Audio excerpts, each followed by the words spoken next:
بچے نے پوچھا ہے کہ اگر کسی نے ہمارا دل دکھایا اور ہم نے زبان سے اس کو معاف کر دیا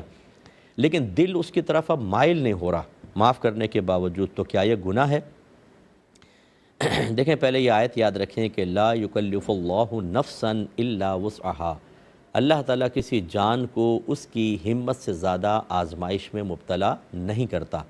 تو لہذا جتنا ہمارے قدرت و اختیار میں جب ہم وہ کر لیتے ہیں اور کسی ایسی صورتحال میں داخل ہو جائیں کہ وہ ہماری قدرت و اختیار سے باہر ہے، تو اس آیت کے مضمون کے مطابق اس پر کوئی گرفت نہیں ہوتی۔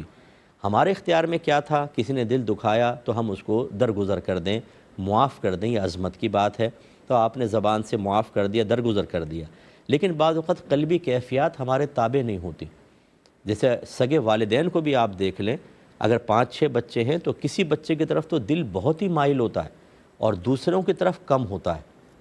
لیکن وہ ظاہر نہیں کرتے، وہ تو یکساں سا رویہ رکھتے ہیں، تو ظاہر ہونا بھی نہیں چاہیے کیونکہ یہ ہمارے قدرت و اختیار میں ہے، لیکن قلبی مائلان تو ہمارے قدرت و اختیار میں نہیں ہے، تو دل کے معاملات چونکہ اختیار میں نہیں ہوتے، اس لیے اس پر آپ کی کوئی گرفت نہیں ہے، نہ اس میں گناہ کا پہلو ہے۔ نبی کریم صلی اللہ علیہ وسلم اللہ تعالیٰ کی بارگاہ میں بعض اوقات یہ دعا کرتے تھے کہ اللہ تعالیٰ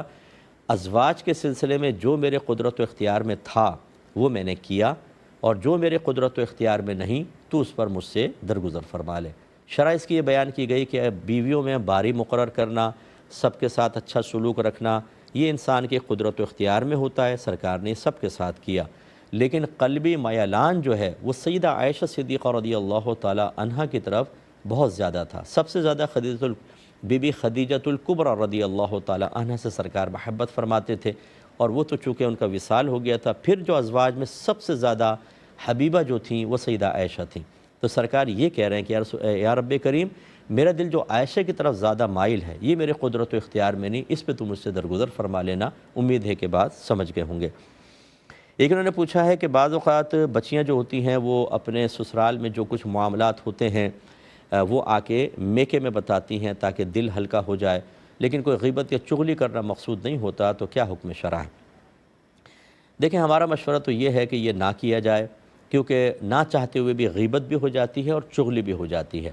ہاں کوئی بہت ہی سینسٹیو مسئلہ ہو، بچی کو مار رہے ہیں، پیٹ رہے ہیں، یا بہت ہی نازیبا اس کے ساتھ سلوک کر رہے ہیں، وہ تو آ کے جب بتائے گی تو نہ یہ غیبت میں ہے نہ چغلی میں ہے، یہ ایک فریاد کرنے کے اندر آتا ہے، جیسے حاکم اسلام کے پاس انسان فریاد کرتا ہے، کسی مفتی صاحب سے مسئلہ معلوم کرتا ہے اور اس میں وہ ساری چیزیں ذکر کرتا ہے تاکہ درست شرعی حکم پتہ چل جائے، ایسی صورت میں تو ٹھیک ہے کہ میکے والی مسئلہ حل کریں گے، بتا دیں، لیکن ایک ہے کہ ویسے ہی آ کے ڈسکس کرنا، میری نند نے یہ کیا، میری ساس نے یہ کیا، میرے شوہر نے، میرے دیور نے، جیٹھ نے، دیورانی نے، جٹھانی نے، یہ مناسب نہیں ہوتا، اس میں غیبت بھی ہو سکتی ہے، چغلی بھی ہو سکتی ہے، اور کبھی ایسا ہوتا ہے کہ یہ ساری باتیں بتائیں اور کبھی کوئی لڑائی جھگڑا ہوا تو میکے والے ان باتوں کو ظاہر کرتے ہیں، اس وقت پھر سسرال والے کہتے ہیں کہ اچھا اس کا مطلب ہے ساری ہماری باتیں وہاں جا کے بتائی ہیں۔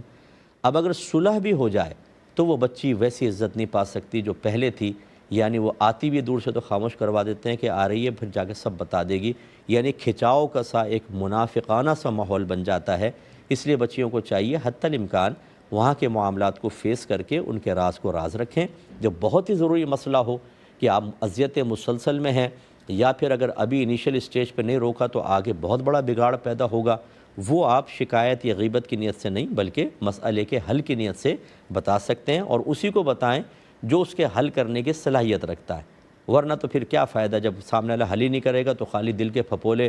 پھوڑنے سے کوئی فائدہ نہیں ہوتا، اس کا تھوڑا سا خیال رکھا جائے۔